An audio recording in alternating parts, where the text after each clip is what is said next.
15,000 से अधिक बच्चों की डिलीवरी, 70 साल की निस्वार्थ सेवा और पद्मश्री से सम्मानित यह कहानी है 1920 में जन्मी नरसम्मा जी की। अनपढ़ होने के बावजूद दाई नरसम्मा जी का ज्ञान किसी भी चिकित्सा विशेषज्ञ से कम नहीं था। उन्होंने अपनी दादी मारी गेमा जी से दाई का पारंपरिक ज्ञान सीखा और 1940 के दशक में लगभग 20 साल की उम्र में अपनी निःशुल्क सेवा शुरू कर दी। अपनी 70 साल से भी अधिक की अविश्वसनीय सेवा में उन्होंने लगभग 15,000 से भी अधिक बच्चों को इस दुनिया में लाने में मदद की, जो उनकी निस्वार्थ समर्पण का सबसे बड़ा प्रमाण है। उनकी सेवा की सबसे बड़ी बात यह थी कि उन्होंने कभी भी इसके लिए कोई शुल्क नहीं लिया। सभी डिलीवरीज पूरी तरह से निःशुल्क किए। ग्रेटिट्यूड में लोग उन्हें कभी कभार बस ज्वार या रागी की प्लेटें दे दिया करते थे। उनका संकल्प यह सुनिश्चित करना था कि चिकित्सा सुविधाओं से वंचित दूर दराज के क्षेत्रों में कोई भी माँ कष्ट न उठाए।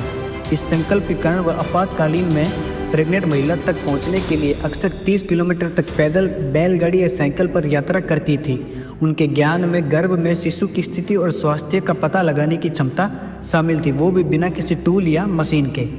नरसम्मा जी ने अपने ज्ञान को केवल अपने तक सीमित नहीं रखा, बल्कि उन्होंने लगभग 180 छात्रों को पारंपरिक दाई के रूप में प्रशिक्षित किया, जिससे उनकी विरासत जीवित रह सके।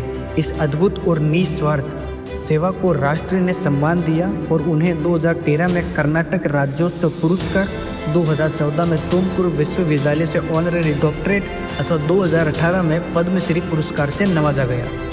25 दिसंबर 2018 को 98 वर्ष की आयु में लंबी बीमारी के बाद उन्होंने बेंगलुरु में अपनी अंतिम सांस ली। उनका अंतिम संस्कार पूरे राजकीय सम्मान के साथ किया गया।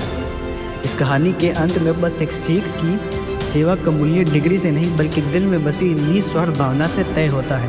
और भी ऐसी ही अनसुनी और सच्ची कहानियाँ सुनने के लिए अनप्रोफेशनल पोएट पेज को फॉलो करें। जय हिंद।